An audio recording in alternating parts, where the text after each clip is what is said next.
Now let's hear from content creator Guilherme Novak on the power of using virtual and augmented reality as a tool to collaborate with young activists for innovative SDG solutions.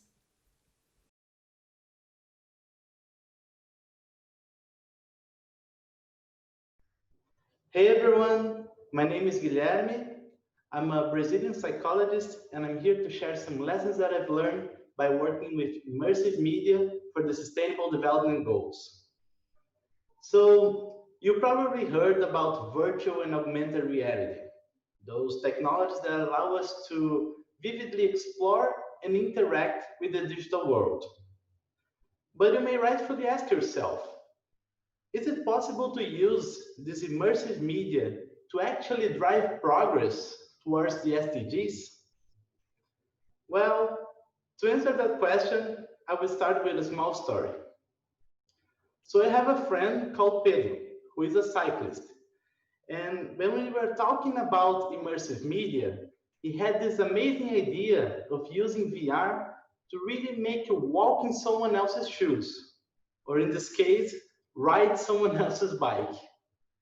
We recorded the perspective of a cyclist while roaming the city so we could show to car drivers and policymakers what were the challenges that he faced daily when riding his bike. And this was something really powerful because even though people knew that it wasn't real, they felt as if they were inside that experience and they were open to enjoy it and to learn from it. And this feeling that I've mentioned, it's called sense of presence, and it's one of the major benefits of using immersive media, as it may lead to promoting empathy on a subject if we design the right experiences. And that is how we start the conversation about urban mobility and sustainable cities with key stakeholders in our own hometown. And as soon as the project launched, people started asking me if it was possible to use immersive media to show other perspectives as well. And then, when I traveled to the Amazon rainforest, me and a group of friends used VR to record how it was like to be there in the world's largest rainforest. So we interviewed leaders from the riverine communities of Rio Negro and asked them what were their perspectives on the sustainable development for the Amazon, as they were native people. We then submitted a project to a campaign called My World 360 that allowed us to share this experience of being present in the Amazon and hearing those same stories with the whole world. But something interesting about immersive media is that we can actually go beyond starting conversations and use them to develop direct solutions for the SDGs too. One example for that came up when I met a boy named Lucas. He has a condition called cerebral palsy, which limits his motor and cognitive abilities. And every day he goes through physical therapy to treat an atrophy in his neck muscles, which makes it difficult for him to keep his head upright. And that is how I saw an opportunity to help Lucas. So I joined with other researchers and physical therapists to design a game for him. So we used VR to gamify a physical exercise. Every time that Lucas raises his head, he sees a little plane rise up in the air and then scores a point and gets rewarded by some engaging music. And therefore, he goes through his exercises with a smile on his face.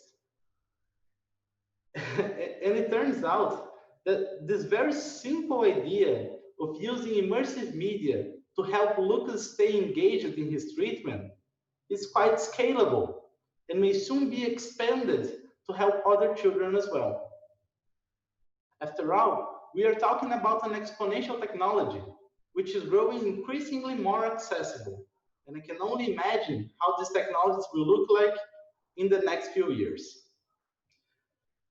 So, if you remember that question of how we can use immersive media to actually drive progress towards the SDGs, in my perspective, I only have to ask myself, what if Pedro wasn't a cyclist, but actually someone who was facing discrimination? What would be the stories that we could tell to try and promote empathy? And what if I never traveled to the Amazon, but actually went to Venezuela? What would be the unique perspectives that we could capture there and share with the world? And what if I never met Lucas, but actually met a child who's struggling to learn by textbooks and will benefit from playing in a virtual educational environment? It looks like as each project goes by, I only came up with more ideas for future projects. And if you are having some ideas too, I have one suggestion for you. Collaborate. Share your ideas, connect with other activists, and empower yourself on these new technologies so you can use them for your own solutions too.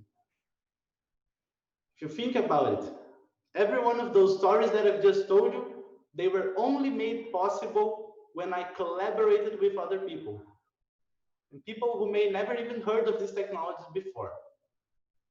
Because in the end, we all know that the Sustainable Development Goals definitely won't be achieved by a single person, but rather by all of us when we act together.